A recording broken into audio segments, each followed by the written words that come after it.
किसी दिन जिंदगानी में करिश्मा क्यों नहीं होता। मैं हर दिन जाग जाता हूँ, जिंदा क्यों नहीं होता। मेरी एक ज़िंदगी के कितने हिस्सेदार हैं लेकिन मेरी एक ज़िंदगी के कितने हिस्सेदार हैं लेकिन किसी की ज़िंदगी में मेरा हिस्सा क्यों नहीं होता। जहाँ मैं यूँ तो होने को बहुत कुछ होता रहता है, मैं जैसा सोचता हूँ कुछ भी वैसा क्यों नहीं होता। हमेशा तंज करते हैं तबीयत पूछने वाले, तुम अच्छा क्यों नहीं करते, मैं अच्छा क्यों नहीं होता। जमाने भर के लोगों को किया है मुब्तला तूने, जो तेरा हो गया तू उसका क्यों नहीं होता। किसी दिन जिंदगानी में करिश्मा क्यों नहीं होता। जाग जाता हूँ रोज, जिंदा क्यों नहीं होता। दरअसल करिश्मा क्यों नहीं होता जिंदगी में। मनुष्य का हमेशा से यह स्वभाव रहा है कि वो शिकायत करता है, करिश्मा क्यों नहीं होता। यह भी एक शिकायत ही तो है। मनुष्य अगर बार बार ये पूछता है कि मेरी ज़िंदगी क्यों नहीं बदलती, मेरी ज़िंदगी में कुछ ऐसा क्यों नहीं होता जो मैं सोचता हूँ वैसा हो, जैसा मैं चाहता हूँ वैसा हो। शिकायतें मनुष्य के अंदर समाई हुई हैं।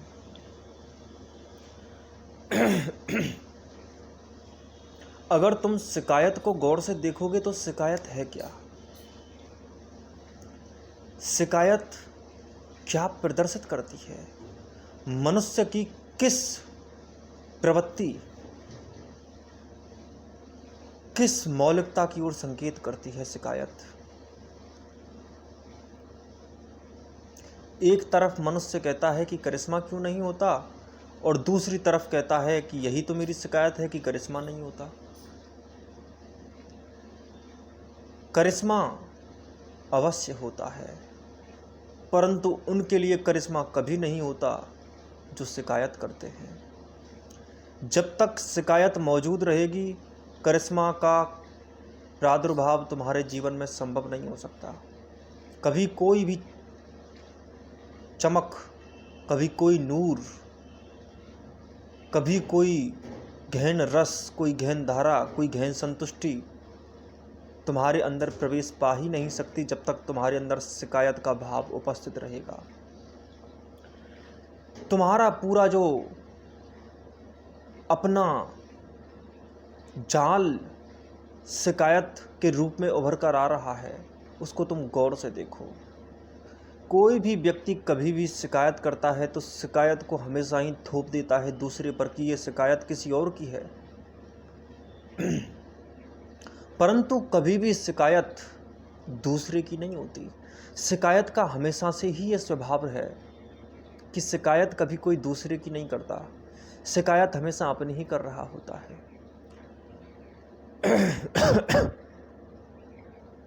वो जो शिकायत कर रहा है उसको तुम गौर से देखो। वो शिकायत पैदा ही तब होती है जब कोई भी व्यक्ति अपने अनुसार ढलना छोड़ देता है, जब कोई भी व्यक्ति अपने स्वाद को भूल जाता है, जब कोई भी व्यक्ति अपनी वास्तविक धारा के विपरीत बहता है, जब कोई भी अपना मूल स्वभाव छोड़कर अपनी मौलिकता को त्याग कर अपनी जड़ों से कटकर अलग हो उठता है, तब शिकायत पैदा होती है। दरअसल शिकायत का अर्थ ही है कि जड़ें कटकर अलग हो गई हैं और सूख कर कांटा हो गया है, और इस सूख कर कांटा हो जाने की वजह से इसके अंदर से जो कुछ निकल रही है चीख, उसी का नाम शिकायत है। शिकायत अलावा चीख के कुछ नहीं होती। हम अपनी कमजोरियों को सदा दूसरे पर लादते आए हैं। जब लादने को कोई ना मिले तो फिर हम जीवन पर लाद देते हैं, हम प्रकृति पर लाद देते हैं, हम अस्तित्व पर लाद देते हैं, हम किसी ऐसी चीज़ को बना लेते हैं जिस पर लादी जाए। हम भगवान बना लेते हैं, खुदा बना लेते हैं, हम रिश्ते बना लेते हैं, हम अपना कूड़ा किसी पर फेंकना चाहते हैं। हमेशा से मनुष्य अपनी कमजोरियों को दूसरे पर फेंकता आया है और मानव नहीं बन सका, क्योंकि मानव का स्वभाव होता है दूसरे पर आनंद झलकाना। किसी पर आनंद की बौछार करने वाला ही मानव हो सकता है। जिसने अपने जीवन में दूसरे पर हमेशा ही कमजोरियों की बारिश की हो, जिसने हमेशा ही दूसरों को कमज़ोर किया हो, ये मानव का स्वभाव नहीं हो सकता। ये किसी कायर का स्वभाव हो सकता है। जब तक कायरता मौजूद है, जब तक भय मौजूद है, जब तक शिकायत मौजूद है, मानव कभी भी मानव नहीं हो सकता।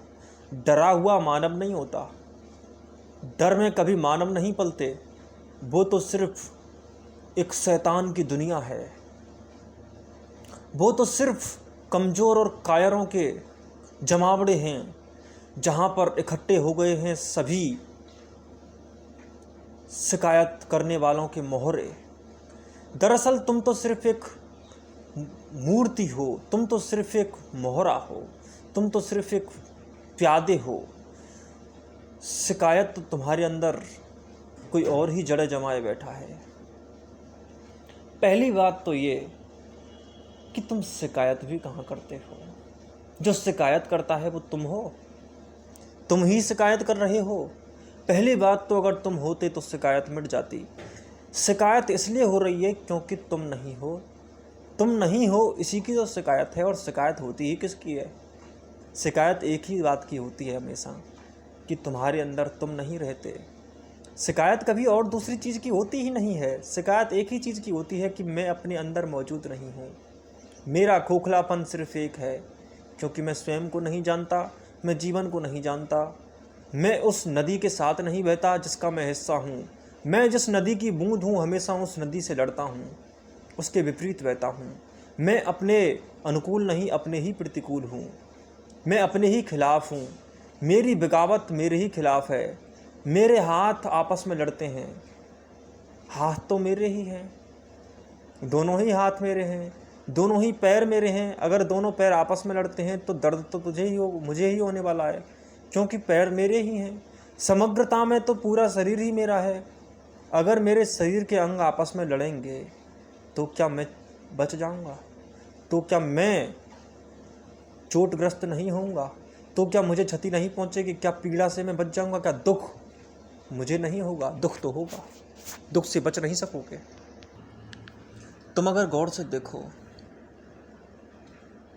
तो आदमी अपने से ही तो लड़ाई कर रहा है। आदमी इतने जगहों पर फैला हुआ है कि उसकी शक्तियां फैलकर कमजोर हो गई हैं।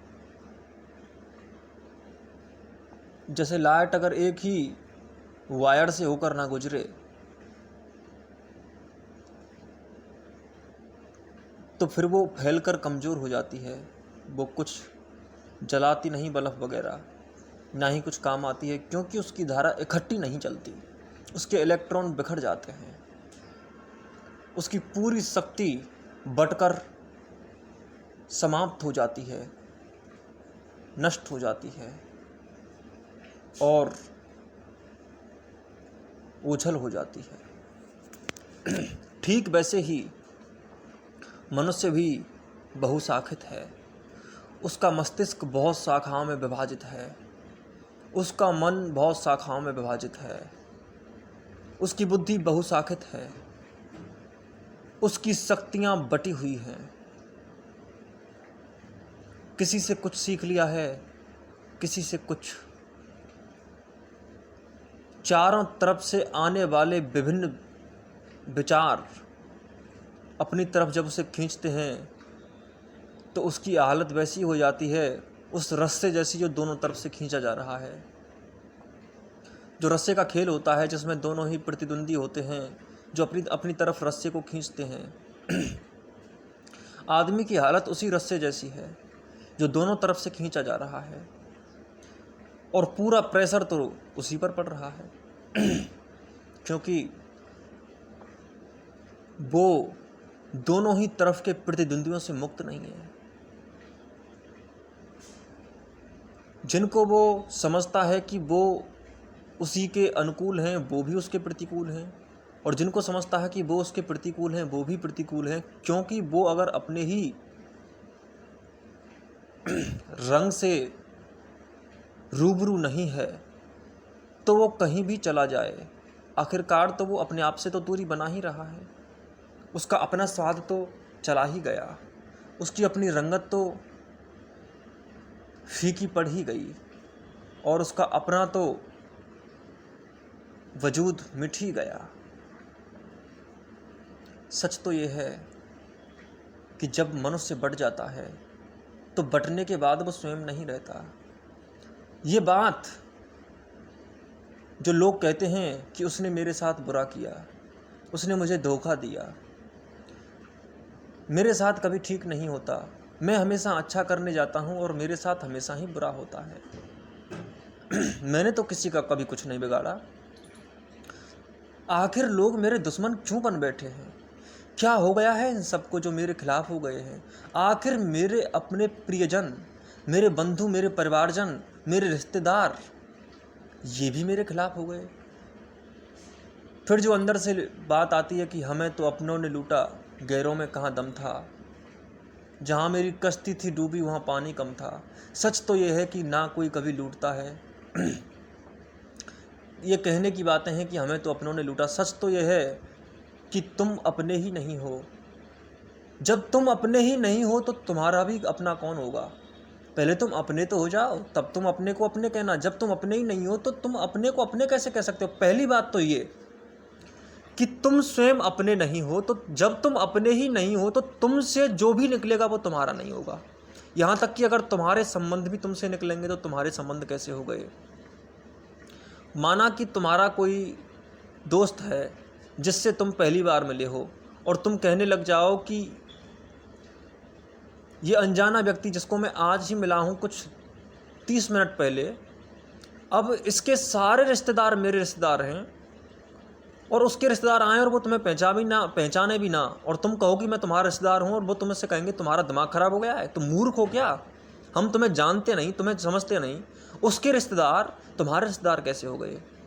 जैसे वो तुम्हें अभी 30 मिनट पहले मिला है तो उसके रिश्तेदार तो तुम्हें जानते तक नहीं, उन्होंने तुम्हारी शकल नहीं देखी, उन्होंने तुम्हारा स्वभाव नहीं जाना, उन्हें तुम्हारे गुण दोषों का कोई भी विवेचन नहीं, कोई स्पष्टीकरण नहीं, तो फिर वो तुम्हें कैसे कह सकते हैं कि तुम उनके प्रियजन हो? उसके रिश्तेदार तुम्हारे रिश्तेदार कैसे हो गए? ठीक वैसे ही अगर तुम अपने नहीं हो तो तुम्हारे अपने भी तुम्हारे अपने कैसे हो गए? सच तो यह है कि अगर तुम्हारे अंदर तुम मौजूद नहीं रहोगे, तुम्हारे अंदर तुम्हारी अपनी मूल पहचान मौजूद नहीं रहेगी, तो फिर तुम्हारा कोई भी अपना तुम्हारा अपना नहीं हो सकता, वो किसी और का है। क्योंकि जिन्होंने तुम्हें अपना कहना सिखाया तो तुम्हारे विचार ने तो तुम्हें है नहीं, तुम्हारे मूल अस्तित्व ने तो तुम्हें नहीं सिखाया कि तुम्हारे अपने हैं, और अस्तित्व कभी ऐसा नहीं सिखाता कि तुम्हारे अपने हैं, क्योंकि अस्तित्व तो सिखाता है कि सभी तुम्हारे अपने हैं, या फिर कोई भी तुम्हारा अपना नहीं है। या तो सभी तुम्हारे अपने हैं या फिर कोई भी तुम्हारा अपना नहीं है। अस्तित्व तो ये सिखाता है। अगर तुम स्वयं की धारा को जीवन के अनुकूल बना लोगे तो तुम ये समझ जाओ कि तुम किसी भी वस्तु अस्तित्व से भिन्न नहीं। जीवन की किसी भी ऊर्जा और द्रव्यमान में जो कुछ भी मौजूद है वो तुम में भी मौजूद है, और तुम में और उनमें कोई भी अंतर किसी भी प्रकार से है ही नहीं। तो फिर किस प्रकार से तुम किसी भी वस्तु विशेष से अलग हुए? यहाँ तक कि तुम जब प्रकृति के एक कण से भी मौजूद नहीं, अलग नहीं हो सकते, तो फिर तुम कैसे किसी व्यक्ति से अलग हो गए? किसी भी चीज़ से अलग नहीं हो तुम, और कोई भी तुम्हारा रिश्तेदार नहीं है। या तो तुम्हारे सभी रिश्तेदार हैं, यहाँ तक कि पशु पक्षी भी रिश्तेदार हैं, जीव जंतु भी रिश्तेदार हैं, या फिर तुम्हारा कोई भी रिश्तेदार नहीं हो सकता। अस्तित्व तो सिखाता है ये। अगर तुमने अपने वास्तविक स्वभाव को जाना, अपनी वास्तविकता को पहचाना, तो समझ जाओगे कि तुम्हारा हर कोई अपना है या कोई अपना नहीं है। और अगर तुमने नहीं पहचाना, तुम किसी को भी अपना बना लोगे, लेकिन वो तुम्हारा अपना होगा नहीं। सच तो यह है कि तुम्हारी अगर तुमसे ही पहचान ना हो, अगर तुम स्वयं तुमको ही ना जानो, तो तुम्हारी कभी भी शिकायतें समाप्त नहीं होंगी। सच तो यह है कि शिकायतें भी तुम्हारी नहीं हैं, वो भी तुम्हें सिखाई गई हैं। तुम्हारे अंदर मौजूद ही कहाँ हो। तुम्हारी स्मृति दूसरों से आती है, समस्त विचार दूसरों से आते हैं, तुम्हारे जीने का ढंग दूसरों से आता है, तुम्हारे निर्णय दूसरों से आते हैं, तुम्हारी बुद्धि भी दूसरों से लगती है। वहाँ से ही सीख कर तो लगाना सीखे हो, उसमें नया क्या। तुम पूरी तरह से इंस्ट्रूमेंटल हो, यंत्रवत हो। तुम्हारे अपने कुछ भी परिणाम स्वसापेक्ष नहीं। तुम जो भी परिणाम अभी हो वो सिर्फ परिप्रेक्ष्य से हो, सापेक्ष स्वयं के सापेक्ष नहीं हो। तुम बिल्कुल ही तुम भिन्न हो अपने आप से, अपनी मौलिकता से भिन्न हो। जब तक तुम जान ना जाओ कि तुम्हारा मौलिक स्वभाव क्या है, तब तक तुम टूटे रहोगे, तब तक तुम दूर रहोगे। इसलिए कोई भी व्यक्ति जब अपने से टूटता है तो वो कुछ भी पाले तो भी नहीं पा सकता, कुछ भी खोले तो भी नहीं खो सकता। खोएगा तो तब जब पाए, और पाएगा तो तब जब खोए। तुम्हारा पूरा पोषण, तुम्हारा पूरा वातावरण, तुम्हारी पूरी परवरिश, जो अपब्रिंगिंग तुम्हारी चली है, वो इस प्रकार की है कि तुम्हारी तुमसे दूरी रहेगी ही। आज मनुष्य जितनी भी शिक्षा ले रहा है, जो भी शिक्षा ले रहा है, उसने उस शिक्षा का डायमेंशन एक ही दिशा में कर दिया है। शिक्षा वन डायमेंशनल नहीं, शिक्षा मल्टी डायमेंशनल होती है। शिक्षा का उद्देश्य सिर्फ एक चीज़ का विकास करना नहीं होता, कैसे भी करके मैं एक घर बना लूँ, अच्छी शादी हो जाए और जीवन बस रुक जाएगा। तुम्हारे जीवन में यही तो एक लक्ष्य है, और इस लक्ष्य की वजह से तुम कहीं पहुंच ही नहीं पाते। शिक्षा का एक वन साइडेड डायमेंशन ये भी है, इसको भी माना जा सकता है, लेकिन इसका अर्थ ये नहीं होता कि तुम शिक्षा के सारे डायमेंशंस को ख़त्म ही कर डालो। तुम्हारे सारे डायमेंशंस ख़त्म हो गए हैं, सिर्फ एक ही डायमेंशन शेष रह गया है, जिससे तुम्हारे जीवन के बहुत सारे पार्ट ख़त्म हो गए हैं। शिक्षा तुम्हें जीवन के बहुत सारे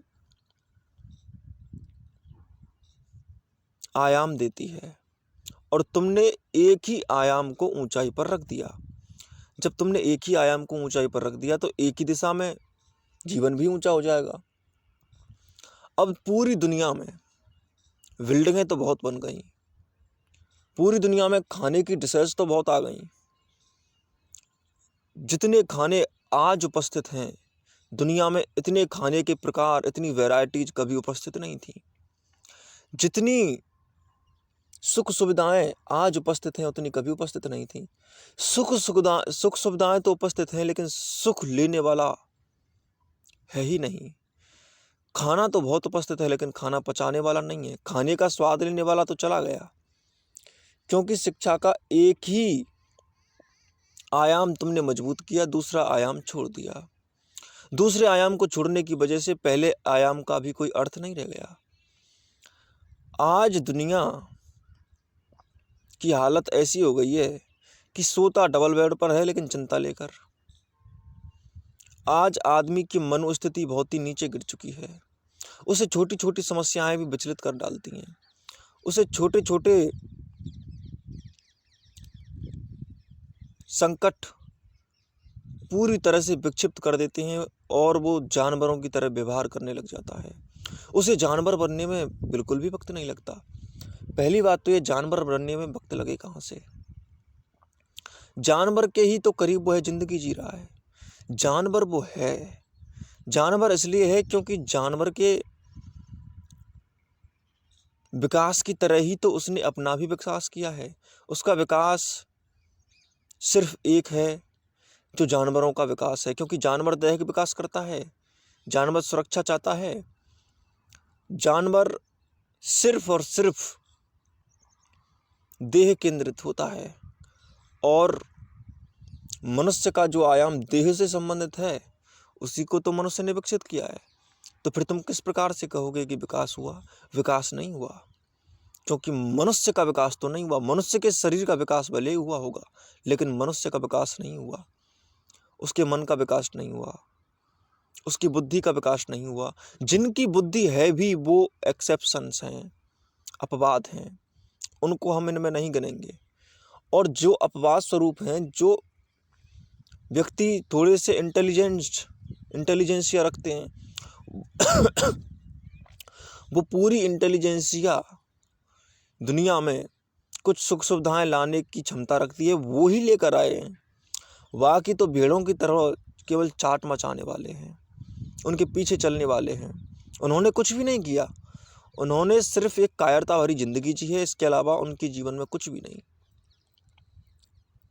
तो मैं कहना ये चाहता हूँ कि हमारे आसपास का पूरा जो प्रक्रम है हमें विकसित करने का, वो पूरी तरह से हमें अपने से दूर ही तो करता है। हमें अपने से दूर करने वाला ही प्रक्रम है। जब शिक्षा ही हमें दूर कर रही है, तो शिक्षा के बिना तो सब कुछ ही आधारहीन हो जाता है। क्योंकि किसी भी समाज, किसी भी देश, किसी भी वर्ग की जो आधारशिला है वो तो शिक्षा ही है।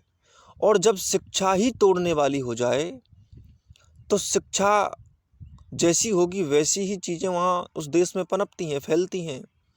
वो देश वैसी ही वृद्धि करता है, वैसा ही फलता फूलता है।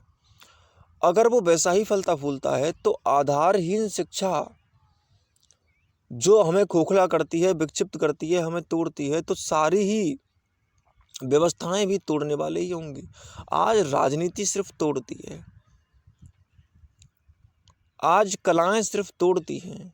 कलाएं मनुष्य का वही केंद्र रखती हैं जो शिक्षा रखती है, केवल देह केंद्रित।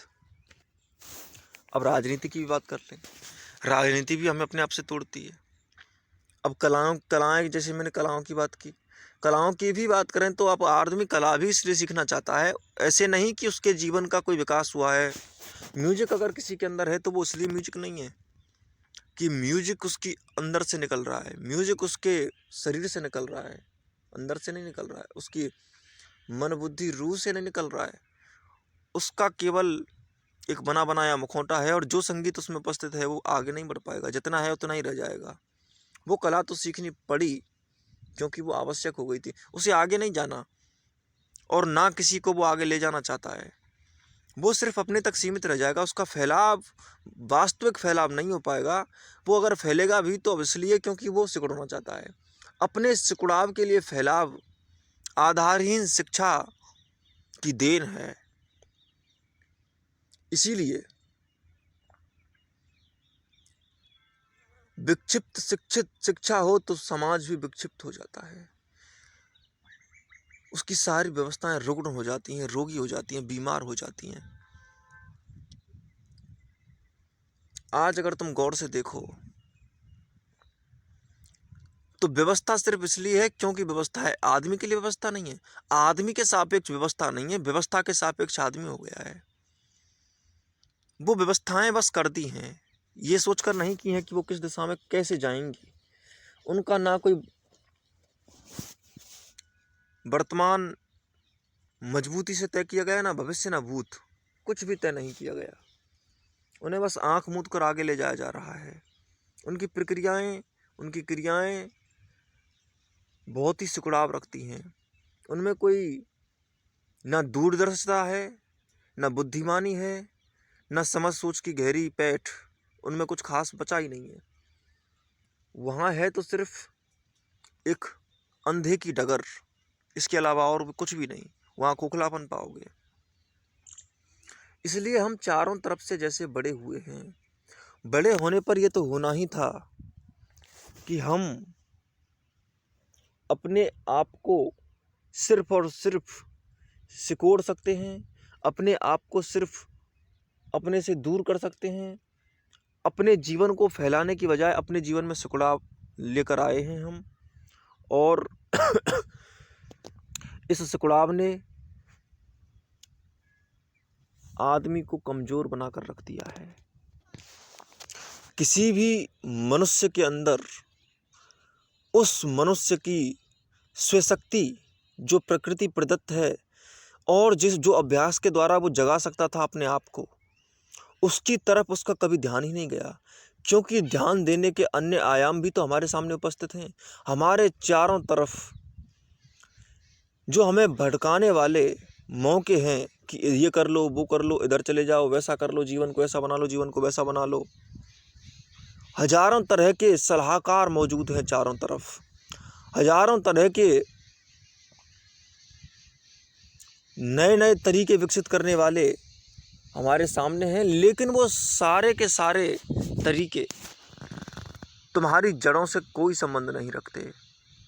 जब वो तुमसे ही संबंध नहीं रखते तो उनका संबंध तुम्हारे साथ हो कैसे सकता है? तुम्हारा उनके साथ कोई संबंध नहीं।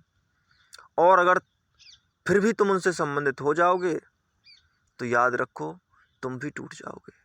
और तुम जब टूट जाओगे तो तुम फिर कहोगे कि मेरी ज़िंदगी में करिश्मा क्यों नहीं होता। करिश्मा तो ज़िंदगी में है, लेकिन करिश्मा को देखने वाली आंखें ज़िंदगी में मौजूद, ज़िंदगी को देखने वाली आंखें नहीं है तुम्हारे पास, मौजूद नहीं है तुम्हारे पास। वो आंखें खो गई हैं तुम्हारी, वो आंखें अंधी कर दी गई हैं। वो आंखें तुमने ही अंधी की हैं। उन आंखों को अंधा करने में अपब्रिंगिंग तुम्हारी जैसी हुई है वो है, लेकिन मनुष्य के पास फिर भी अपने सोचने समझने की क्षमता इतनी होती है कि कम से कम कैसी भी उसका पालन पोषण परवरिश हुई हो, लेकिन फिर भी वो चाहे तो अपने आप में स्थिर रह सकता है। उतनी शक्ति मनुष्य को है, उतनी समझ मनुष्य को होती है। एक वक्त ऐसा आता है कि फैसला तो उसके हाथ में ही जाता है। एक वक्त ऐसा आता है कि वो बदल सकता था, लेकिन चूंकि हर कोई इतना शक्तिशाली नहीं होता, इतना संकल्पवान नहीं होता कि वो अपने फैसलों को इतनी जल्दी अपने हाथ में ले सके कि समाज ने जो सिखाया है उसके अनुसार वो नहीं ढलेगा, ऐसा नहीं हो पाता। इसलिए अधिकतर लोग तो ढल ही जाते हैं समाजानुसार, अधिकतर ढल ही जाते हैं परवरिश के अनुसार। और जो परवरिश दी गई है वो परवरिश इस प्रकार की है कि वो परवरिश उसको कमज़ोर ही करेगी। जीवन ने आखिर तुम्हें क्या नहीं दिया है जो तुम जीवन से शिकायत करते हो? किसी जिंदगानी में करिश्मा क्यों नहीं होता? क्यों नहीं हो रहा है करिश्मा? क्या फलों ने फल देना बंद कर दिए? क्या सूर्य ने उदय होना बंद कर दिया? क्या ऊषा काल की लालिमा फीकी पड़ गई? क्या सुबह शाम नहीं होते? क्या पृथ्वी घूमती नहीं? क्या तारे टिमटिमाते नहीं? क्या नदियाँ बहती नहीं? क्या तितलियाँ उड़ती नहीं? क्या बगीचे में फूल नहीं खिलते? क्या ऐसा हो गया है जो नहीं हो रहा है? जीवन तो अपने ढंग से बह ही रहा है। जीवन के अनुसार तुम नहीं बह रहे हो, जीवन के विपरीत तुम बह रहे हो, इसलिए जीवन की तरफ तुम्हारा ध्यान ही नहीं जाता। एक आदमी झरने के पास खड़ा है, झरना अपना पूरा प्राकृतिक सौंदर्य लेकर उपस्थित है और मनुष्य अपनी चिंता लेकर उपस्थित है उसके सामने। जब मनुष्य चिंता लेकर उपस्थित है तो चिंता में डूबा हुआ मनुष्य चिंता के अलावा देखेगा क्या? वो कुछ देख ही नहीं सकता। उसके सामने संपूर्ण सौंदर्य उपस्थित होगा, उसके सामने सारा जीवन उपस्थित होगा, लेकिन वो जीवन को देख नहीं पाएगा, क्योंकि जीवन को देखने वाली आंख उसके पास मौजूद नहीं है। कोई भी मनुष्य सिर्फ वो ही देख सकता है जो वो देखना चाहता है।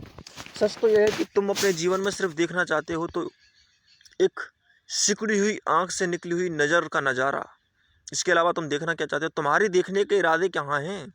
तुम सौंदर्य को देखना कहाँ चाहते हो? तुम जीवन की धारा के साथ बहती हुई तरंगों को पकड़ना कहाँ चाहते हो? तुम सूर्य की किरण के साथ एक कहाँ होना चाहते हो? तुम पक्षियों के कलरव के साथ कहाँ एक होना चाहते हो? कहाँ उसको सुनना चाहते हो? तुमने पक्षियों की मस्ती कहाँ देखी? तुमने जीव जंतुओं का संतुष्टि का भाव कहाँ देखा? तुमने शेर की निर्भय आंखें कहाँ देखी? देखी ही नहीं, तुम्हें देखनी ही नहीं। पूरी प्रकृति शांत है, सौम्य है। पूरी प्रकृति अपने स्वरूप में स्वस्थित है मनुष्य को छोड़कर, क्योंकि मनुष्य सोच सकता है, क्योंकि मनुष्य के साथ स्वतंत्रता की शक्ति और विवेक की शक्ति और विचारों की शक्ति है। इसलिए वो कुछ ऐसा भी सोच सकता है जो उसको कमज़ोर कर दे, ऐसा भी सोच सकता है जो उसको मजबूत कर दे। लेकिन आदमी ने सदा ही शक्तियों का दुरुपयोग किया है, सदा ही प्रकृति से लड़ा, वातावरण को गंदा कर डाला, समाज में विकृतियां फैला डाली, चारों तरफ केवल और केवल अशांति दी, हमेशा जीवन से लड़ा, और फिर कहता है कि जीवन में करिश्मा क्यों नहीं होता। करिश्मा है, जीवन चारों तरफ करिश्मा ही है। सांप जहरीला है परंतु सुंदर बहुत है, यही करिश्मा है। पेड़ बढ़ता है, यही करिश्मा है। दिन और रात होते हैं, उजाला और प्रकाश सुंदरता पैदा करते हैं, यही करिश्मा है। प्रकृति में रंग मौजूद हैं, यही करिश्मा है। क्या है जो करिश्मा नहीं है? चारों तरफ ऐसा दिखाई देगा गया तुम्हें जो करिश्मा नहीं है? प्रकृति में जो जो घटना घट रही है करिश्मा ही तो है, परंतु तुम्हें दिखाई नहीं देगा। तुम्हारी जब तक, जैसा मैंने पहले ही कहा, शिकायतें नहीं जाएंगी तब तक कुछ नहीं हो सकता। और कहाँ तुम दूसरों की शिकायतें कर रहे हो जनाब? कोई भी कहाँ किसी की शिकायत करता है, सब कुछ अपने लिए ही तो शिकायत करते हैं। कौन किसी के लिए रोता है ए दोस्त? हर किसी को अपनी ही किसी बात पर रोना आया है। हर कोई अपने नुकसान के लिए रोता है। मनुष्य का पूरा दूसरे से लगाव भी इसलिए है ताकि कोई नुकसान ना हो जाए। कोई भी व्यक्ति अगर चिंतित है तो वो अपने नुकसान की वजह से चिंतित है। जैसे अर्जुन की बात करें तो अर्जुन कहता है कि मैं ना अपनों को मारूंगा ना उन पर तीर चलाऊंगा। श्री कृष्ण कहते हैं, कौन अपना अर्जुन? कहाँ तुझे अपने दिखाई दे रहे हैं?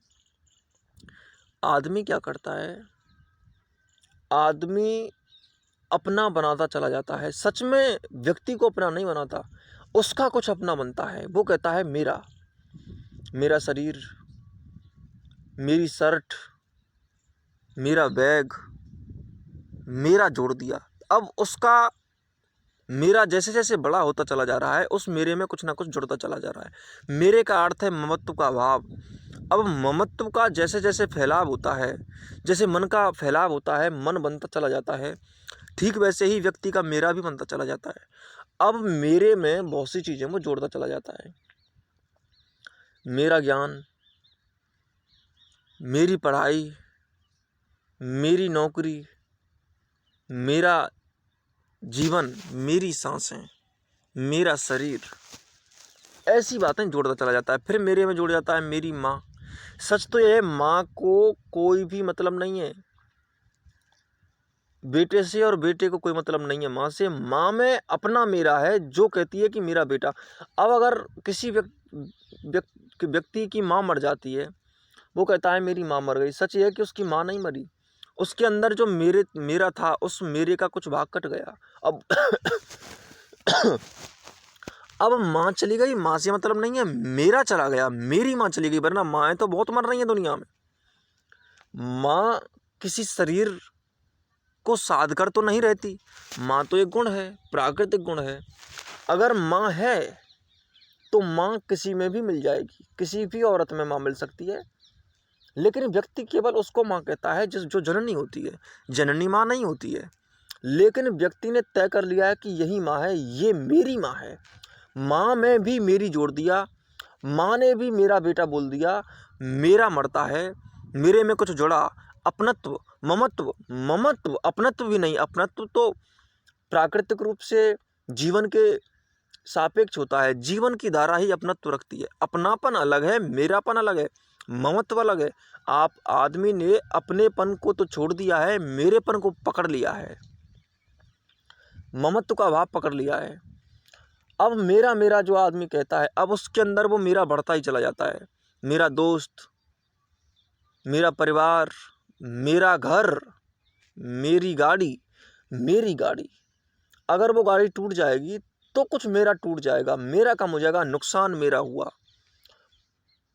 बाप मरा उससे मतलब नहीं, मेरा बाप मरा उससे मतलब है, ममत्व से मतलब है। कोई भी व्यक्ति का जो मेरा है, जब तक व्यक्ति का मेरा होता है तब तक व्यक्ति का तेरा भी होता है।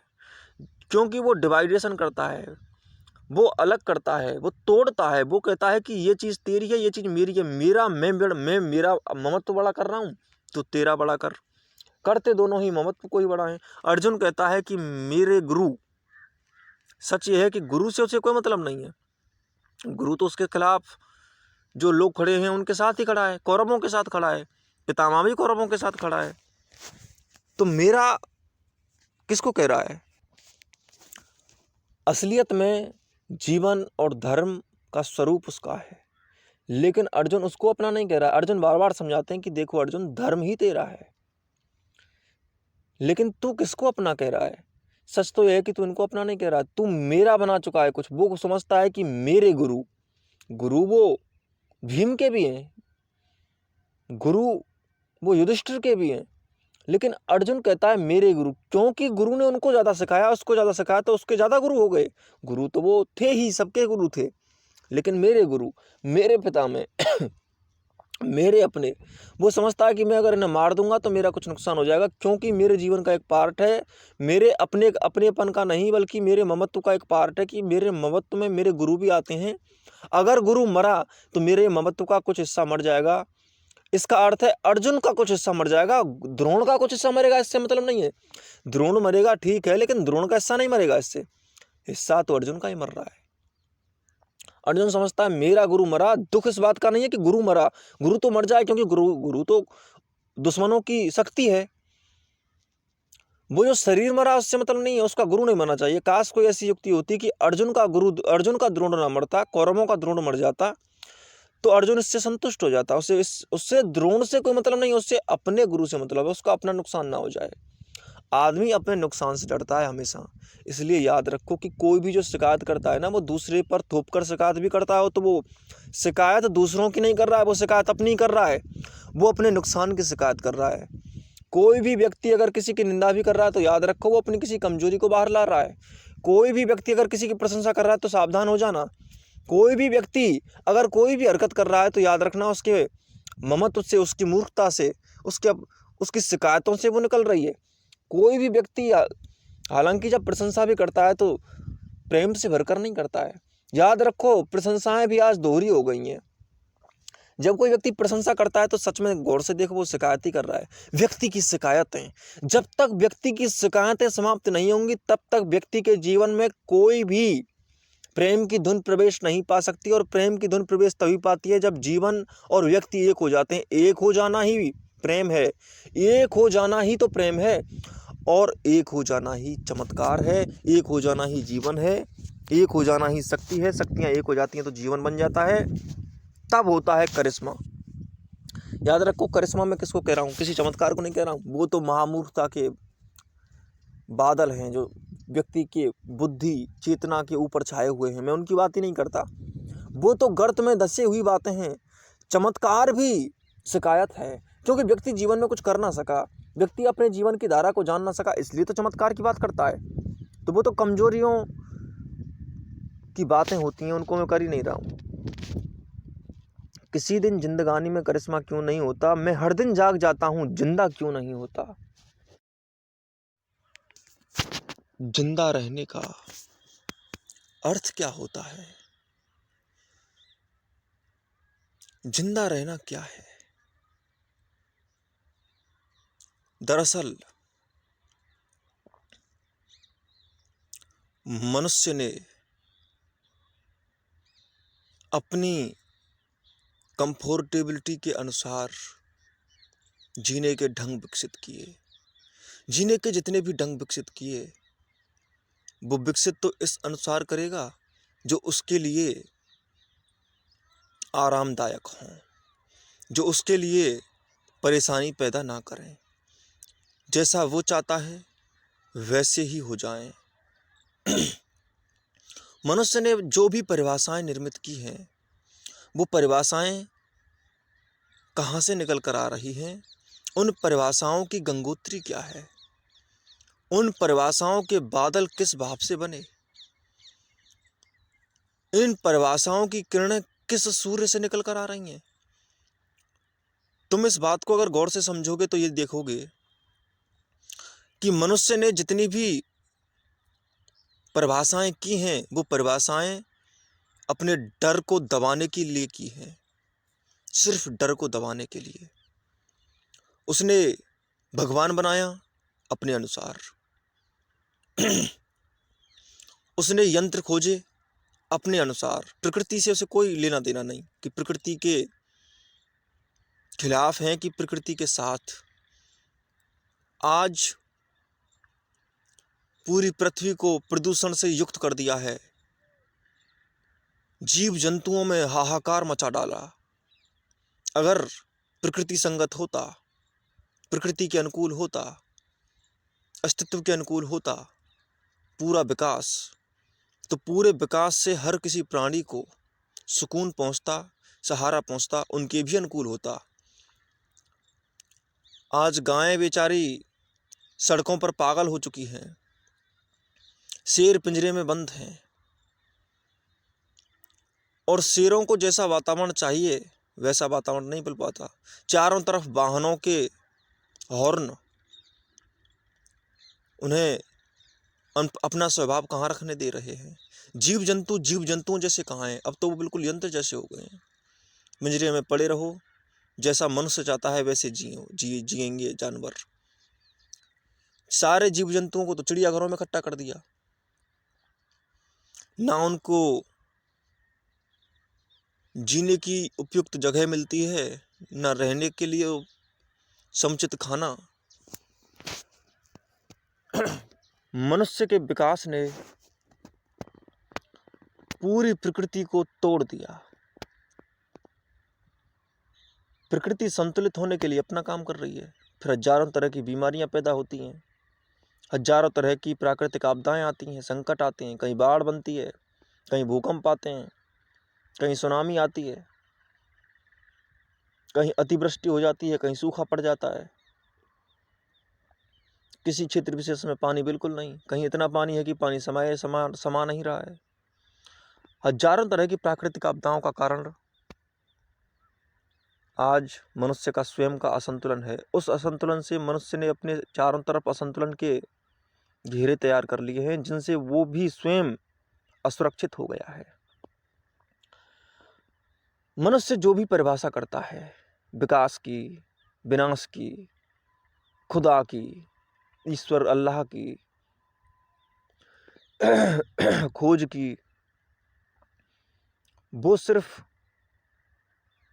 अपने उस केंद्र से करता है जहां से वो जीना चाहता है। पहली बात तो मनुष्य होता कौन है, मनुष्य की भी परिभाषा उसने ठीक तरह से नहीं की है। मनुष्य जिंदा कौन होता है, ना जिंदा रहने की परिभाषा ठीक की है।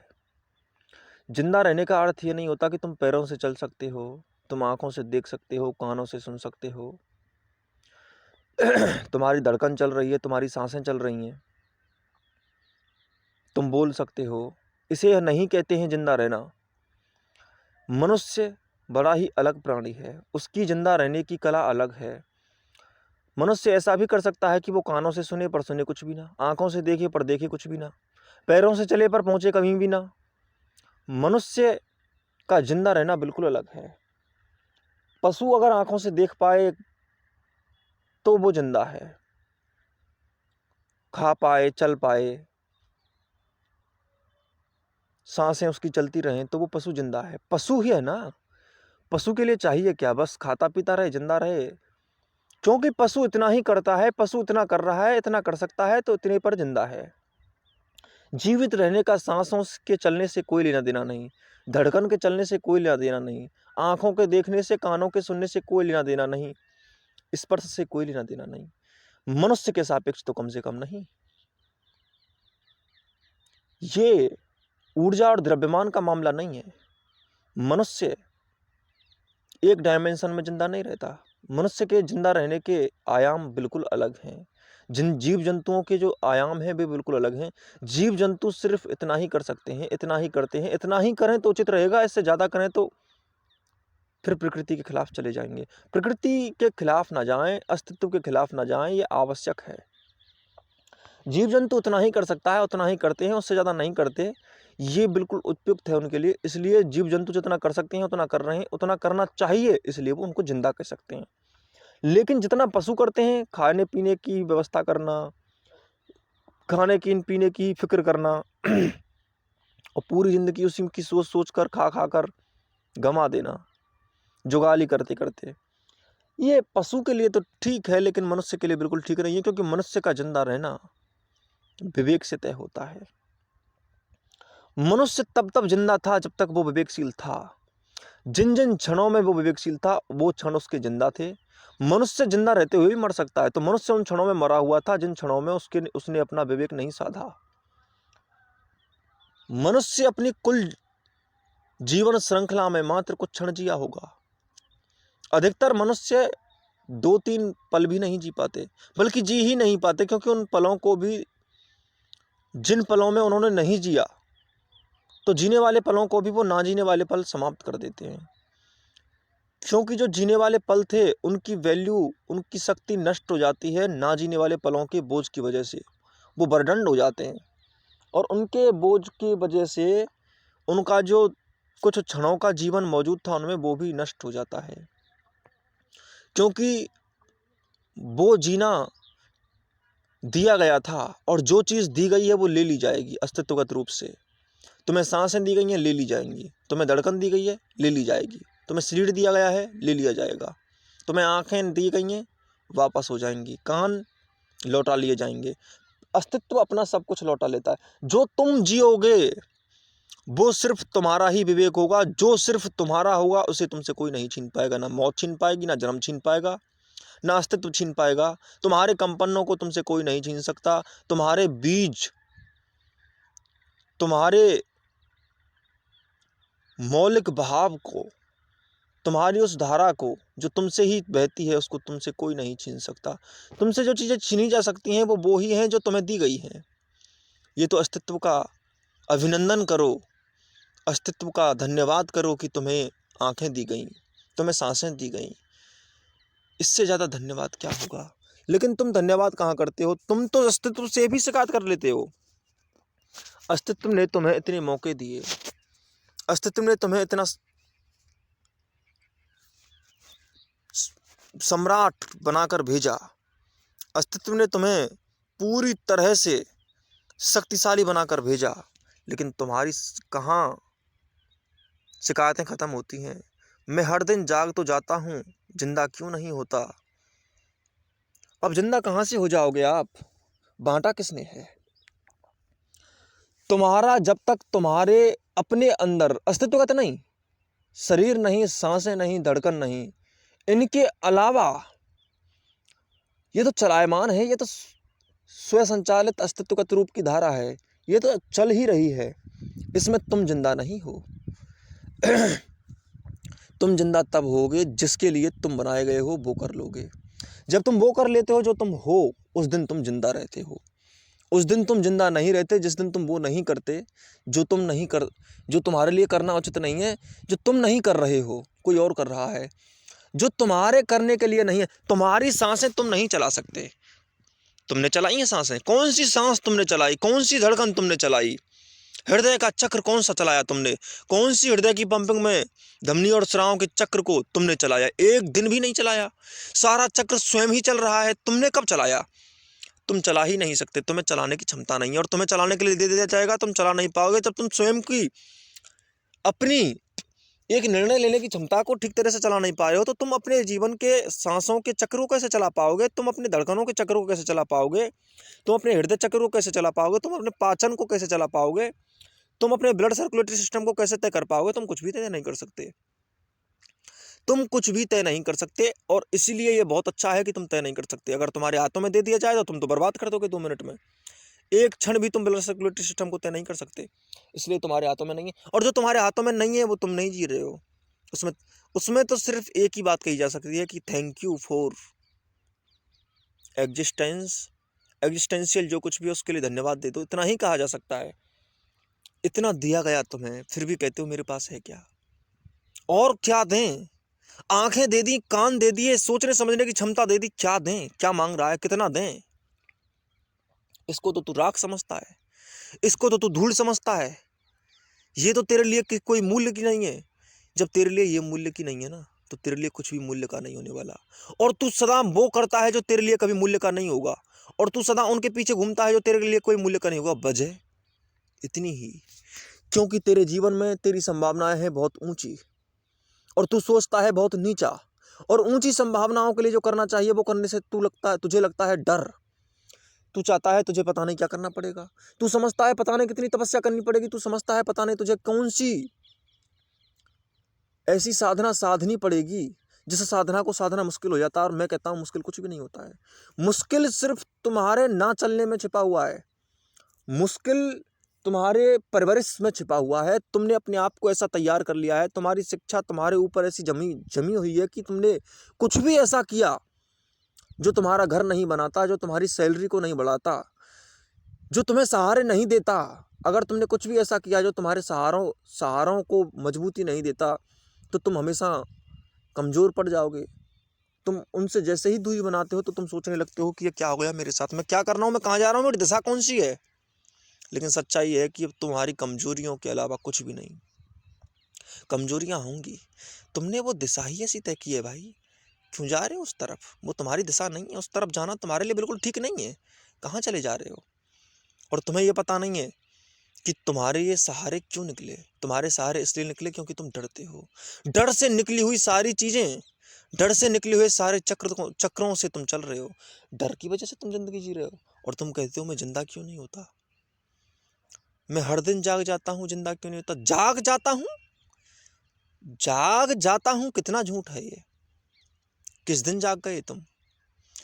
आंखों का खुलना, नींद का टूटना जागना नहीं होता। एक ऐसी नींद तो टूट ही नहीं रही है, और तुम नींद के बारे में कुछ नहीं जानते कि नींद किसे कहते हैं। तुम्हारी नींद की भी परिभाषा गलत है। तुम सोचते हो मैं रात को सोया सुबह जाग गया, इसको नींद कहते हैं।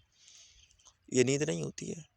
नींद में कुछ भाग सोया कुछ भाग जागा रहा, उसको नींद नहीं कहते।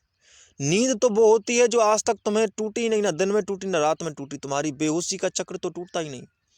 तुम्हारे सहारों की भीख तो चलती ही रहती है, उसे तो मांगना तुमने छोड़ा ही नहीं। ये है नींद, यह है बेहोशी।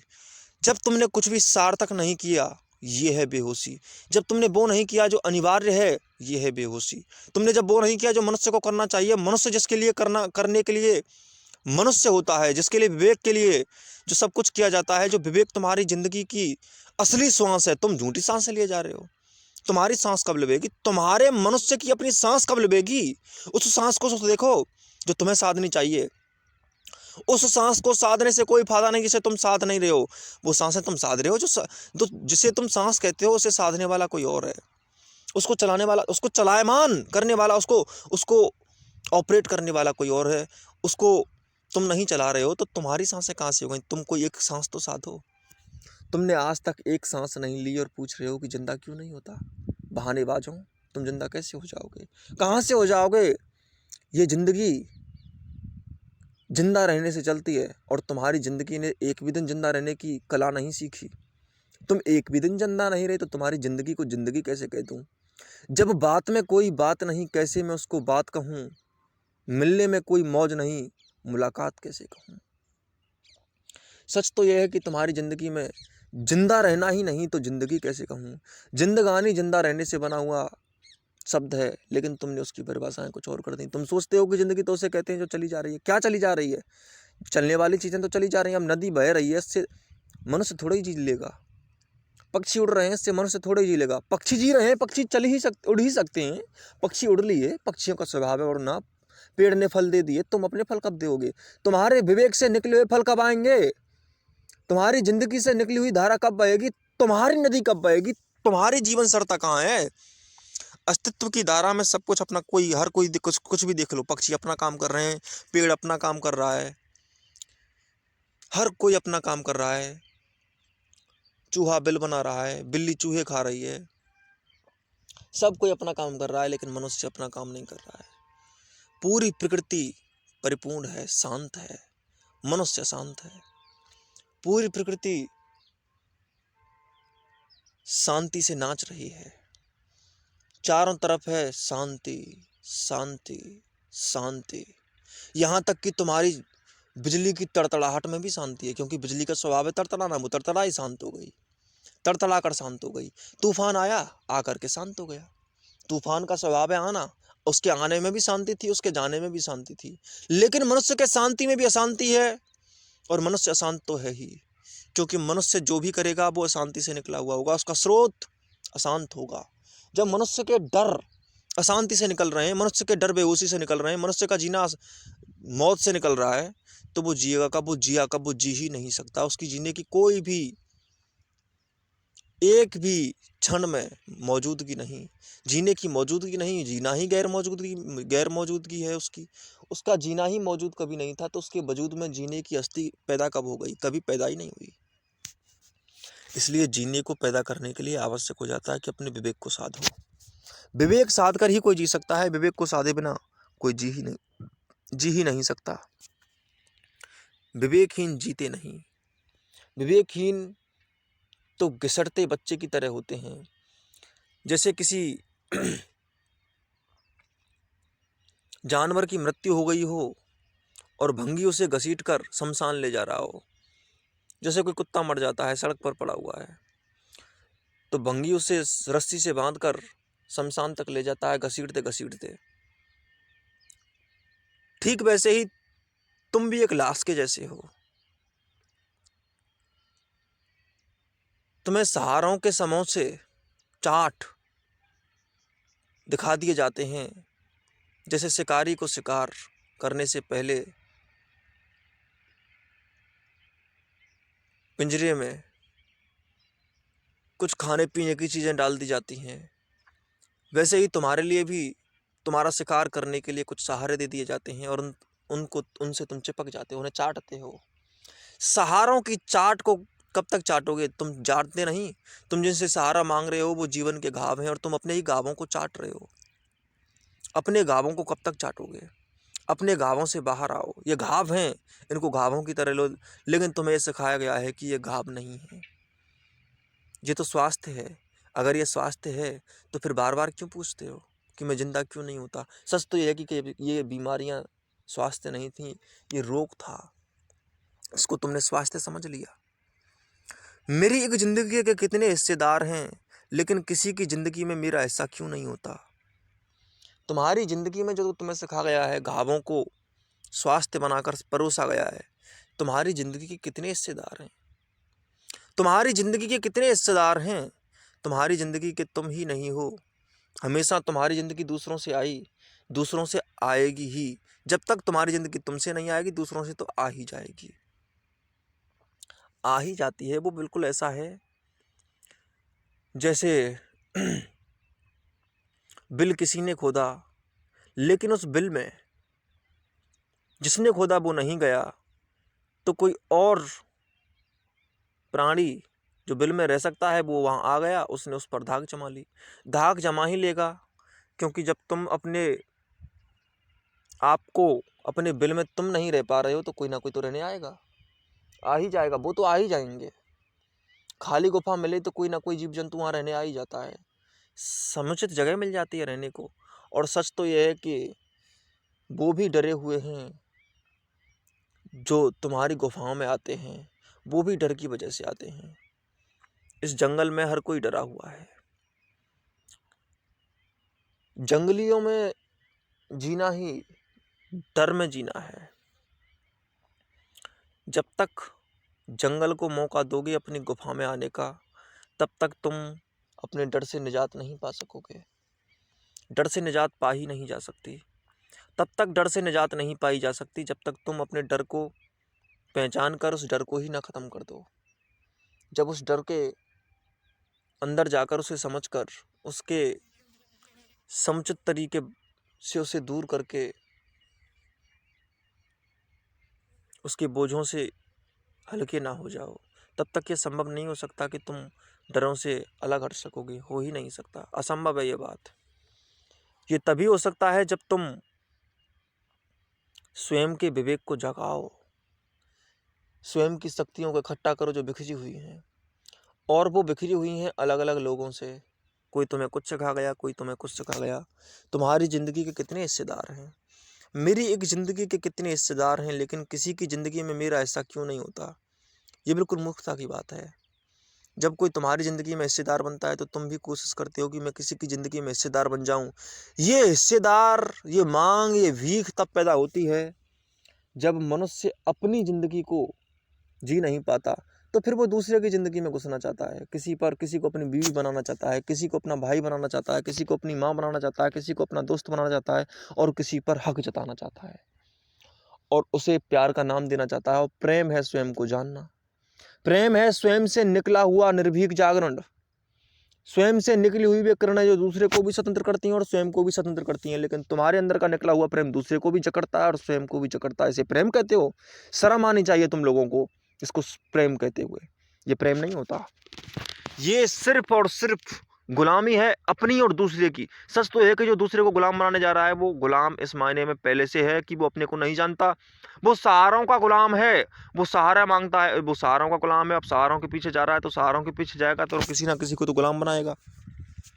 गुलाम ही गुलाम बनाते हैं, गुलामों ने ही गुलाम बनाया। इस दुनिया में जितने भी राजे महाराजे हुए जिन्हें को तुम कहते हो कि उसने उस देश को जीता, उसने उसको गुलाम बनाया, उसने उस देश को गुलाम बनाया, सारे के सारे ऑलरेडी गुलाम ही थे। गुलाम ही गुलाम बनाते हैं, वरना गुलाम बनाने की जरूरत ही क्यों पड़ी? जो लोग अपने आप में परिपूर्ण नहीं होते वो ही हमेशा गुलाम बनाकर संतुष्टि चाटने की कोशिश करते हैं। जहाँ में यूं तो होने को बहुत कुछ होता रहता है, मैं जैसा सोचता हूँ कुछ भी वैसा क्यों नहीं होता। होगा ही नहीं वैसा, हो ही नहीं सकता वैसा, वैसा कैसे हो जाए? तुम जैसे सोचते हो वैसा क्यों नहीं होता? पहली बात तो तुम सोचते भी हो क्या? तुम ही सोचते हो वैसा जैसा तुम सोच रहे हो? तुम सोच रहे हो कि तुम जो सोच रहे हो वो तुम ही सोच रहे हो। तुम ये नहीं जानते जब तुमने सोचा ही स्वयं को नहीं है तो स्वयं का सोचना ही नहीं है तो दूसरे का सोचना है, तो सोचना तुम्हारा कैसे हो गया? जब तुम्हारा पूरा सोचना दूसरे से निकल रहा है, पर केंद्रित है, स्वकेंद्रित सोचना हुआ नहीं तुम्हारा, तो कैसे कहते हो कि मैं सोच रहा हूँ? ये मेरे द्वारा सोचा जा रहा है। तुम्हारी सारी की सारी जो सोच है और सोचने का सेंटर है वो सेंट्रीपेटल हुआ है किसी और के द्वारा, वो सेंट्रलाइज्ड किया गया है किसी और के द्वारा। तो तुम कैसे कह सकते हो कि कुछ भी वैसा क्यों नहीं होता जैसा मैं सोचता हूँ? वैसा तब होगा जब तुम जैसे हो जाओगे। जब तुम जैसे हो जाओगे तुम जैसे सोचने भी लग जाओगे। जब तक तुम जैसे नहीं हो तब तक तुम सोच भी नहीं सकते, सोच ही नहीं सकते, क्योंकि सोचने की तुम्हारी क्षमता ही नहीं है तब तक, क्योंकि तुम नहीं हो। जब तक तुम नहीं हो जाते तुम्हारे अंदर से कुछ भी ऐसा नहीं निकलेगा जो तुम्हारे जैसा हो। तुम सोच कैसे पाओगे? सोच ही नहीं सकते। इसलिए ये तो बेवकूफ़ियाँ हैं कि मैं जैसा सोचता हूँ वैसा क्यों नहीं होता। यूं तो होने को बहुत कुछ होता रहता है। सच तो यह है कि जो होता रहता है ना वो तुम्हारे अंदर भी होता रहता है। जो कुछ भी होता रहता है वैसे ही कुछ भी हो रहा है। जहाँ में जो कुछ भी होता रहता है, तुम कह रहे हो कि वो जो कुछ भी होता रहता है वैसा ही मेरे साथ हो रहा है, वैसा ही होगा। तुम भी तो वही कर रहे हो और तुम भी तो वही हो जो कुछ भी होता रहता है। तुम भी तो कुछ भी हो, तुम भी तो कुछ भी कर देते हो। तुम्हें होश कहाँ है? कुछ भी ना होने के तुम खिलाफ कब खड़े हुए? कुछ भी हो रहा है, कुछ भी तो होगा ही, क्यों नहीं होगा? कुछ भी ही हो तो हो रहा है। यही तो समस्या है कि जहाँ में होने को तो यूँ तो कुछ भी होता रहता है, लेकिन जैसा मैं सोचता हूँ वैसा क्यों नहीं होता? तुम सोचते हो। तुमने कब सोचा? मैं तुम्हें सोचने के लिए ही तो कह रहा हूँ। बड़ी अजीब मनोवृत्ति है मनुष्य की। तुम्हारी चाबियां कोई और भरते हैं, फिर तुम सोचते हो कि मेरी चाबी मैं क्यों नहीं भरता। जैसे बच्चे के खिलौने में वो चाबी भरता है और वो खिलौना उतनी ही दूर तक चलता है जितनी चाबी भरी। तुमने अपनी एक कदम की दूरी कभी तय नहीं की। तुमने हमेशा दूसरों की चाबियों से तय की सारी दूरियां। तुम कहते हो कि मैं जैसा सोचता हूँ मैं वैसा क्यों नहीं होता। अगर वो खिलौना पूछे कि मैं उतना ही क्यों चलता हूँ जितना मुझ में चाबी भरी गई है, भाई वो उतना ही चलेगा, उतना ही वो चल सकता है। बताओ, अब खिलौने पूछ रहे हैं कि उतना ही क्यों चलूं। तुम हो खिलौने, तुम खिलौने ही तो हो, तुम मोहरे ही तो हो। और सच तो यह है कि चलो वो जो खिलौना है उसको तो कोई चलाने वाला समझदार व्यक्ति है, लेकिन तुम्हें चलाने वाले तो खिलौने ही हैं। खिलौने ही खिलौनों को चला रहे हैं। तुम्हारे चलाने वाले जो हैं वो खुद किसी की चाबी से चल रहे हैं। उनमें किसी ने चाबी भरी, उन्होंने तुम में चाबी भरी, तुम किसी में चाबी भर रहे हो। ये चाबी तो भरना वैसा ही है जैसे तुम पहली लाइन बोल रहे थे। यूं तो जहां में कुछ भी होता रहता है, ये कुछ भी हो रहा है, तुम किसी में भी चाबी भर रहे हो। जब तक तुम कुछ भी करते रहोगे, किसी में भी चाबी भरते रहोगे, कोई मिला, किसी को सलाह दे दी। तुम्हारा दिमाग खराब है, तुम अपने आप को सलाह नहीं दे पाए आज तक। कोई मिला, उससे भीख मांग ली। कोई यूं ही किसी से शादी कर लाए, किसी भी लोमड़ी को उठा लाए घर में। अब वो अजीबोगरीब हरकतें होती रहती हैं, फिर कहते हो कुछ भी होता रहता है। अरे कुछ भी तो होगा, तुमने कुछ भी कर दिया है भाई। भाई कुछ भी कर देते हो तुम, कहते हो कुछ भी होता रहता है, तुम्हारा दिमाग खराब है। कुछ भी तो होगा, कुछ भी ही तो किया है तुमने। किया ही क्या, कुछ भी तो होने दिया है, कुछ भी तो होने दिया है। हमेशा तंज करते हैं तबीयत पूछने वाले, तुम अच्छा क्यों नहीं करते, मैं अच्छा क्यों नहीं होता। जब तुम में चाबी दूसरों ने भरी, जब तुम्हें सिखाया दूसरों ने, अब तुमसे शिकायत भी दूसरे कर सकते हैं। यही तो जीवन का केंद्र है। कोई शिकायत करते करते करते हुए जीता है तुमसे। मैंने पहले ही तुम्हें समझाया था कि शिकायत करने वाले अपनी ही शिकायत करते हैं, शिकायत मांगने वाले अपनी शिकायत करते हैं, सलाह मांगने वाले भी शिकायत कर रहे हैं, सलाह देने वाले भी शिकायत कर रहे हैं। सलाह देने की जरूरत पड़ रही है वो भी शिकायत कर रहे हैं, सलाह लेने की जरूरत पड़ रही है वो भी शिकायत कर रहे हैं। दूसरों से जो जलन रखता है वो भी शिकायत कर रहा है अपनी ही, और दूसरों की जलन की जो चुगली करता है वो भी शिकायत कर रहा है। जितनी भी चुगलियां होती हैं, जितनी भी ईर्ष्या होती है, और जितना झूठा प्रेम होता है, वो अपनी ही शिकायत है। शिकायत इसलिए है क्योंकि कहीं ना कहीं सहारा चाट रहा है, कहीं ना कहीं सहारे के घावों की मवाद को पी रहा है। याद रखो, ये मवाद वो अनजाने में पी रहा है, लेकिन सच ये है कि वो जाना कब, वो होश में था ही कब, वो कभी होश में था ही नहीं। हमेशा तंज करते हैं तबीयत पूछने वाले। मैं कहता हूं कि तुम कहते हो कि तंज करने वाले, तबीयत पूछने वाले लोग मुझ पर आरोप लगाते हैं कि मैं ऐसा हूं वैसा हूं। मैं कहता हूं कि उन्होंने ही तो तुम्हें तैयार किया है, वो दूसरे हैं और तुम भी तुम्हारे नहीं हो, तुम भी दूसरे हो। तो दूसरे ही दूसरे पर तंज कस रहे हैं, वो तुम पर तंज नहीं कस रहे हैं। और शिकायत है तुम्हारी कि मुझ पर तंज कस रहे हैं। सच ये है कि वो शिकायत उन्होंने नहीं की है, वो शिकायत तुम ही कर रहे हो, तंज तुम कस रहे हो। तुम अगर तंज से परेशान, उन्होंने तुम्हें सिखाया तो वो तंज कस सकते हैं। जब तुम अपने पे चले जाते हो ना, तो तंज कसने वाले के तंजों से परेशान नहीं होते, तंज तो कसेंगे। उन्होंने तुझ पर तंज कसे, उन्होंने तुम्हारे खिलाफ कोई शिकायत की, उन्होंने कुछ भी तुमसे कहा, तुम तिलमिला उठे, छटपटा गए, तड़तड़ा गए, चटक गए। ऐसा किस लिए हुआ? वो इसलिए हुआ क्योंकि तुम्हारे नहीं हो, तुम में नहीं हो, तुम बिखर गए हो, और तुम्हें तैयार भी तो उसने किया है। अरे भाई, वो उसी की शिकायत कर रहा है जो उसने सिखाया। दूसरे ने जो सिखाया, दूसरा उसी की शिकायत कर रहा है। अब जैसे मान के चलो, तुम संसार को अगर गौर से देखो तो वो शिकायत किसकी कर रहा है? एक छोटा बालक है जिसकी उम्र है 22-20 साल, उससे हर कोई कहता है बेटा नौकरी की तैयारी करो, क्योंकि उन्होंने सिखाया कि नौकरी करनी चाहिए।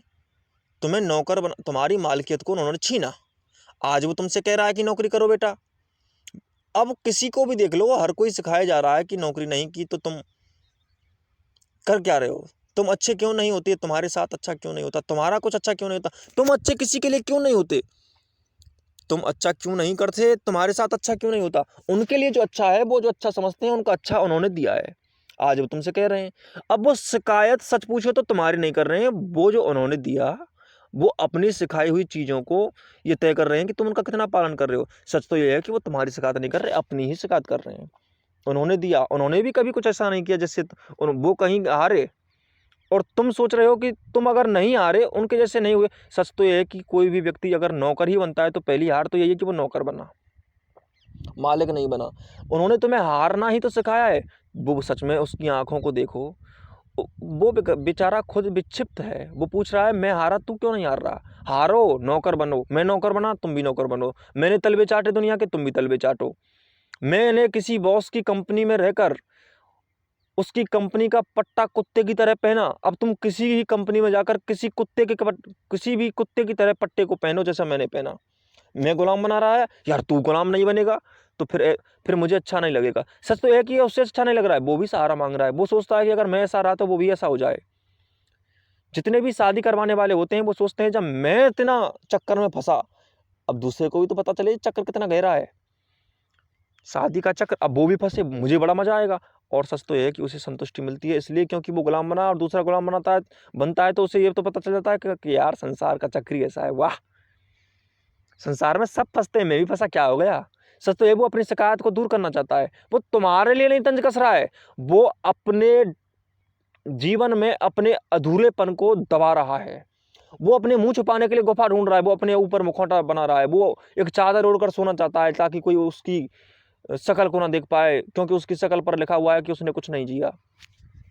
उसे तुमसे कोई मतलब नहीं है, वो तुम्हारे लिए कोई सलाह नहीं दे रहा। दुनिया में सारी सलाहें अपना मुंह ढकने के लिए दी जाती हैं। दुनिया में सारे के सारे जो कृत्य हैं मैकेनिकली, वो सारे कृत्य वो सारे इसलिए किए जाते हैं क्योंकि वो यंत्रवत हैं, यंत्रवत जिए, यंत्रवत सीखी हुई चीज़ों को उन्होंने कसा। वो चाबियां हैं, चाबियों में, यंत्रों में ही चाबी भरी जा सकती है। यंत्र होता क्या है, किसी भी कंप्यूटर में कोई विंडो डाली, यंत्र डाल दिया, चाबी भर दी, विंडो एक चाबी ही तो है, चाबी भरती अब चलेगा, उतना ही चलेगा जितना डेटा है, जितना उसमें जैसा ऐप है वैसा काम करेगा। कोई भी चीज़ वैसा ही काम करती है जितना उसमें इनपुट डाले गए, आउटपुट वैसा ही निकलेगा, उससे ज़्यादा आउटपुट निकलने की संभावना नहीं है। जो दुनिया में जितनी भी वाहन चल रहे हैं वो उतना ही चल सकते हैं जितना उन्हें तैयार किया गया है। वो यंत्र हैं, यंत्रों में चाबियाँ भरी गई हैं, जितनी चाबी भरी उतनी दूरी तक वो चला, उतनी ही दूरी तक चल सकता है। तुम सोचो कि रेलगाड़ी उड़ने लग जाए, नहीं उड़ सकती। तुम सोचो कि पटरियों पर हवाई जहाज चलने लग जाए, नहीं चल सकती, वो रनवे पर चलेगी, क्योंकि उसकी चाबी अलग है, उसमें जो चाबी भरी गई है उतनी ही काम करेगी। और ठीक वैसे ही तुम में जो चाबियां भरी गई हैं तुम भी उतना ही काम करते हो, तुम यंत्र हो। दुनिया में आदमी भी रेलगाड़ियां हैं, रेलगाड़ी ही रेलगाड़ी नहीं है, स्त्रियां भी रेलगाड़ियां हैं, पुरुष भी रेलगाड़ियों की तरह चल रहे हैं, बनी बनाई पटरियां। अरे नई पटरी ढूंढो, अपनी पटरी ढूंढो, अपनी पगडंडियां ढूंढो। सच तो यह है कि जीवन उड़ान है, पटरी नहीं, और उड़ानों पर रास्ते नहीं होते। आसमान में कोई पटरी नहीं निकलती, आसमान में कोई लकीरें नहीं खींची जा सकती, आसमान में स्वयं रास्ते तय करने पड़ते हैं और ज़िंदगी का रास्ता अपना होता है। इसलिए याद रखो कि कभी भी इन झूठों में मत फंसना। कभी भी तुम्हें तो कोई और सलाह ना दे पाए, विवेक जगाओ, विवेक की शक्ति से चलो, विवेक से चलो, विवेक को अपने जीवन में लाओ, तभी कुछ हो सकता है। जमाने भर के लोगों को किया है मुब्तला तूने, जो तेरा हो गया तो भी उसी का क्यों नहीं होता। जमाने भर के लोगों ने किया है मुब्तला तूने, मुब्तला का अर्थ होता है कि वो तुम्हारे निकट आए हैं, वो तुम्हें बस गए हैं, उनसे तुम चिपक गए हो, उनके साथ तुम्हारी तादात्म्यता स्थापित हो गई है। तुम्हारे जो जितने भी सन्निकट हैं, तुम उनके साथ जो तादात्म्यता स्थापित कर चुके हो, वो कहाँ से आ रही है, वो आ कहाँ से रही है। सच तो यह है कि तुम उनमें डूबे, उन्होंने तुम्हें डुबाया। एक अम्ल की नदी बही जिसने सबको जला दिया, जीव जंतुओं को मार दिया, उस अम्ल की नदी के तुम भी हिस्सा हो गए। जिंदगी तो कम से कम वो खा गई तुम्हारी। तुमने हयात नद्या को तो छोड़ दिया, अम्ल नद्या को पकड़ लिया, सो तुम टूट गए। और इस टूटन में तुम्हारा सारा का सारा जीवन का रस जला दिया इस अम्ल की नदी ने। तुम्हारी सारी कसावटें, तुम्हारे सारे जो पिंजरे के अंदर तड़पन है, जलन है, इसका कारण यही है कि तुम उस नदी से जले जिससे जलना नहीं चाहिए था। वो शीतल नहीं थी, वो एक आग थी, और उस आग ने तुम्हें बुलाया, तुम गए ना। उस नदी की गलती है जो आग की नदी थी। ज्वालामुखी के लावा में तुमने हाथ डाले, तुमने ही हाथ डाले, कोई डलवाने नहीं आया। डलवाने वाले तो आते ही हैं, आग तो आती ही है, आग तो चूल्हा भी जलाती है। तुमने अपना घर ही क्यों जलाया उससे, तुमने जला दिया, इसमें तुम्हारी गलती है। इसीलिए तुम जहां गए हो वो तुम्हारी अपनी चॉइस है, तुम उसके नहीं हुए जो तुम्हारा था, तुम्हारा जीवन ही तुम्हारा था। जो तेरा हो गया तू भी उसका क्यों नहीं होता, तो उसका नहीं हुआ, अस्तित्व का तो नहीं हुआ, अस्तित्व से लड़ने वालों का हो गया, झूठी सलाह देने वालों का हो गया, अपना नहीं हुआ। याद रखो कि तुम्हें अपना होना है, जीवन सजाना है। तुम्हारे जो अपने थे उनको तो तुमने कुछ नहीं दिया। कभी भी प्रेम देने वालों को प्रेम कहाँ दिया। हमेशा झूठा प्रेम। सही सच तो यह है कि इस प्रेम नहीं कहो उसको, जो मैंने शब्द बोला है सहारा, सहारा कहो। चाटें बड़ी पसंद आती हैं तुम्हें, फास्ट फूड खाए, पेट जला, स्वास्थ्य खराब हुआ, किसकी गलती है? किसकी चॉइस थी? प्रेम करने वालों को ठुकरा दिया। सच में जो तुम्हारे चाहने वाले थे, भलाई करने वाले थे, उन्होंने जो बोला था उसका तुमने कोई मूल्य नहीं आंका। इस दुनिया में प्रेमी भी हैं। इस दुनिया में राम पैदा हुए, कृष्ण पैदा हुए। इस दुनिया में कबीर पैदा हुए, बुद्ध महावीर हुए, ओशो हुए, शंकराचार्य हुए। उनसे तुम्हारा कोई वास्ता नहीं। तुम्हारा वास्ता है ऐड करने वाले क्रिकेटरों से, जिनका काम है सिर्फ और सिर्फ तुम्हें कमज़ोर बनाना, तुम्हारे दिमाग को कमज़ोर बनाना, तुम्हें लूटना, तुम्हें सलाह देना कि बाथरूम में हार्पिक यूज करो, कौन सी फिनाइल डालनी है। सच तो ये कि ये दूसरों की बाथरूम पर नज़र रखने वाले लोग हैं। इनकी नज़र हमेशा दूसरों की लेटरिन पर रहती है। जो इतना गिर गया हो, जो दूसरों की लेटरिन तक पर नज़र रखता है, उसकी सलाह मानते हो। तुम्हें कौन सा साबुन लगाना है, तुम्हें कौन से कपड़े पहनने हैं, ये दूसरे तय करते हैं। जब भी दूसरे तुम्हारी तय करने लगे, याद रखो वो अपने नहीं है। जो अपना ना हो सका उसके तुम क्यों होने चले जाते हो। डिप्लोमेटिक लोगों को तुम पसंद करते हो। एक आदमी अच्छे कपड़े पहनकर एक अच्छी कंपनी का बॉस बनकर तुम्हारे सामने आ जाता है,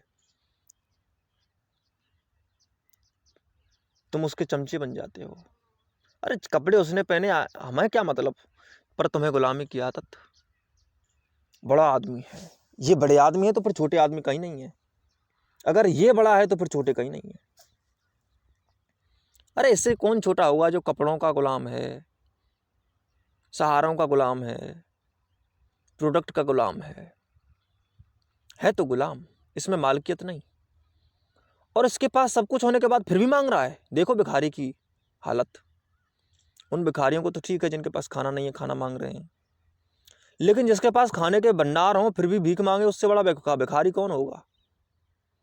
भिखारियों के मत हो जाओ, उनके अंदर कुछ भी प्रेम की धारा नहीं बहती। प्रेमियों के हो जाओ। जो तेरा हो गया तो उसका क्यों नहीं होता। जमाने भर के लोगों को किया है मुब्तला तूने, क्यों किया ऐसे लोगों को मुब्तला, क्यों आने दिया अपनी ज़िंदगी में। ऐसे लोगों को मुब्तिल मत होने दो, उनसे मुख्तलिफ मत हो जाओ, उनसे एक मत हो जाओ, उनसे पहचान मत बनाओ। वो पहचान के योग्य नहीं।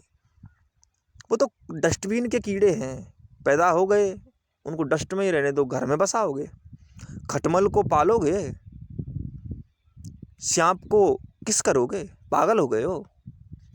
ऐसे लोगों से दूरी बनाओ। जो तेरा हो गया तू भी उसका क्यों नहीं होता। जीवन ने तुम्हें इतना परोसा, तुम स्वयं अपने नहीं हुए। पहली बात तो तुम में मैं सिर्फ ये बोलने के लिए बोल रहा हूँ कि तुम दूसरे के हो गए। पहली बात तो तुम दूसरे के भी नहीं हो सकते। जब तुम अपने नहीं हुए, जब अपने ही नहीं हुए तो दूसरे के कैसे हो सकते हो। जब कोई चीज़ तुम्हारी नहीं है तो तुम ये कैसे कह सकते हो किसी को कि तुम मेरी चीज़ को क्यों ले रहे हो।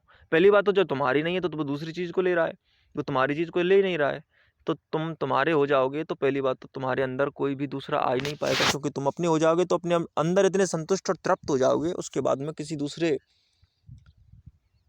विज्ञापन करने वाले भिखारी की ज़रूरत नहीं पड़ती, विज्ञापन करने वाले मूर्खों की ज़रूरत नहीं पड़ती, विज्ञापन करने वाले पट्टा लगाकर किसी कंपनी का चाटने वालों की ज़रूरत नहीं पड़ेगी। अभी तो इन भिखारियों के तुम हो, उसकी वजह इतनी है क्योंकि इन भिखारियों के ही हो सकते हो, क्योंकि तुम अपने नहीं हो। अपने हो जाओगे उसके बाद में संतुष्ट हो जाओगे। जीने की कलाएं सदा अपने से केंद्रित करो और किसी को यह ना समझाओ कि उसे क्या करना है। सिर्फ उसको वो दो जो वो है। अगर तुम में ये क्षमता है कि तुम किसी को वो दे सकते हो जो वो है। किसी को प्रेम देने का इतना ही अर्थ होता है कि तुम उसको उसका स्वयं का जीवन दे दो। इसके अलावा प्रेम का कोई अस्तित्व नहीं होता। कभी भी कोई अपना होता है तो वो अपना उसी को तुम कहना जो तुम्हें तुमसे जोड़ता है, अपने से नहीं जोड़ता। अपने से जोड़ने वाले प्रेमी नहीं होते, दूसरों से जोड़ने वाले प्रेमी होते हैं। प्रेम की धुन सदा स्वयं कि अपने प्रेमी को उससे ही उसकी ऊंचाई देना चाहती है कि अब तक तुम्हारे ऊपर जो मूर्ख छाए हुए थे उनसे दूरी, तुमसे नजदीकी, झूठी सलाहों से दूरी, झूठे ज्ञानों से दूरी, झूठे यंत्रवत प्रक्रिया से उत्पन्न माइंडसेट से दूरी, झूठे मन के निर्माण से दूरी। ये प्रेमी तुम्हारा हो सकता है जो तुम्हें ये दे। जो नहीं देता वो प्रेमी नहीं हो सकता। इसलिए प्रेमियों के पास जाओ, मूर्खों के पास जाने से कोई फायदा नहीं। मूर्खों के पास जाने से अलावा तुम्हें कीचड़ के कुछ नहीं मिलेगा। उस बदबू को चाटना छोड़ो, उसको सूंघना छोड़ो, प्रेमियों की दुनिया में आ जाओ। ध्यान से अपनी हर कमजोरी को आंको, प्रेम के अंदर उतरो, प्रक्रियाएं देखो अपने अंदर झांकने की। दूसरों से तुम्हें कुछ नहीं मिलेगा। दूसरों से मिला है तो इतना ही कि सतर्क हो जाओ, अलर्टनेस मिलती है। दूसरों से भी वही ले सकता है जो अपने को लेने, अपने आप को अपने से जो अपने स्रोत को पहचानने के लायक हो जाएगा। फिर वो दूसरों से भी अपना